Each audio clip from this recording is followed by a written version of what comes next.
میرے عزیز دوستوں، پہلے کے دور میں مفلس ہونا، غریب ہونا اتنی بڑی گالی نہیں تھی جتنا کہ آج اس یہودیت کے دور میں ہے، جبکہ سب کی سوچ یہودیوں والی ہو گئی ہے۔ پیسہ حرام کی کمائی سے آئے یا حلال کی کمائی سے، مومنوں کو، لوگوں کو کوئی فرق نہیں پڑتا، بس پیسہ چاہیے انہیں۔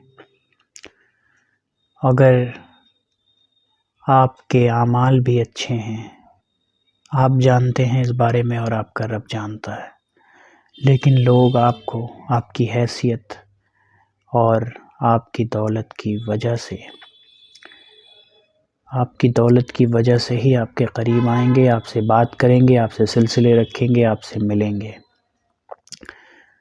اگر آپ شرابی بھی ہیں، آپ زناکار بھی ہیں، آپ جھوٹے بھی ہیں، مکار بھی ہیں، آپ سود پر کام کرتے ہیں، سود کا دھندا کرتے ہیں، لیکن آپ مالدار ہیں، تو کوئی مسئلہ نہیں ہے اس سوسائٹی میں۔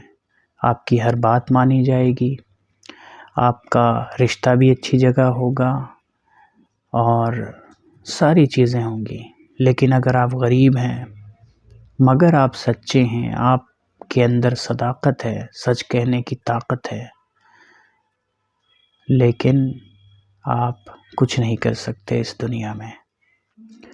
لیکن ہمیں اس دنیا سے نہیں، آخرت سے مطلب ہے۔